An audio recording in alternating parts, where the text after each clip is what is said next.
Moi, au début, quand j'ai commencé à pratiquer le yoga, donc on pratiquait la respiration, on pratiquait les postures, ce qu'on appelle les asanas, et je n'avais absolument pas d'idée concrète et réelle de tout ce que pouvait apporter le yoga, de tout ce que pouvait être le yoga finalement. Et aujourd'hui, j'ai découvert qu'il y a une face cachée au yoga, mais qui est un peu comme le iceberg.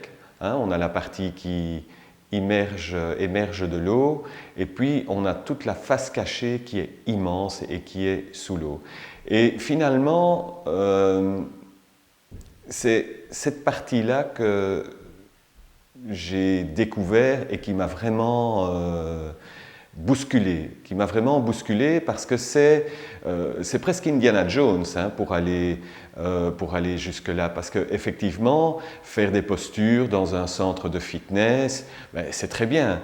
Et les gens pensent qu'ils font du yoga et je ne vais pas leur dire que ce n'est pas bien, puisqu'ils commencent à prendre soin de la santé de leur corps.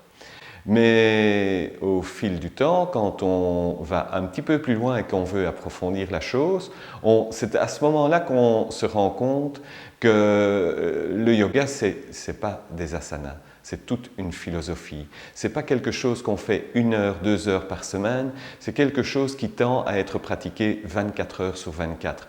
Et c'est quand on rentre dans cet état de yoga, comme l'état de méditation 24 heures sur 24, qu'on se rend compte de la véritable importance du yoga pour le développement personnel.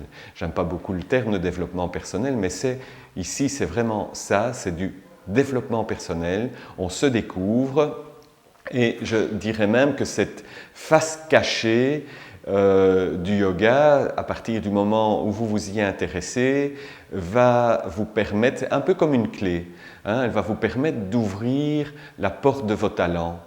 Moi, je parle souvent à mes élèves de la théorie des portes. Donc, la théorie des portes, c'est vraiment quelque chose qui est en nous, fermé à clé. C'est comme dans une maison. Je disais plus tôt, je parlais justement de la maison. Le corps, c'est la maison. Mais une maison, il y a des portes. Il y a plein de portes dans une maison. Et ces portes, elles sont souvent fermées à clé par l'éducation, par la morale, par toute une série de règles.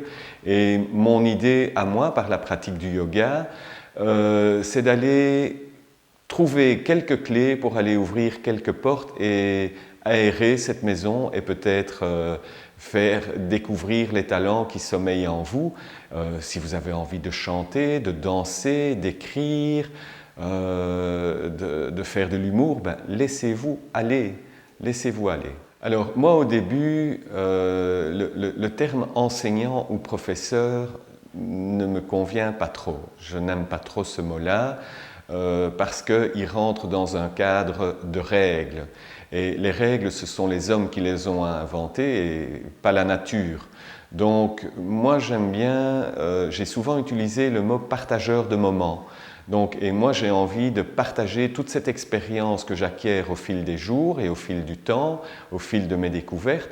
J'ai vraiment envie de les partager avec tout un chacun en espérant que je vais permettre au moins à quelques personnes de trouver cette clé qui est en eux pour pouvoir aller ouvrir les portes de leur talent et ne plus être enfermé dans une timidité, être enfermé dans le joug des règles, être enfermé dans une non-action en fait. Parce que le yoga, quelque part, c'est l'action aussi.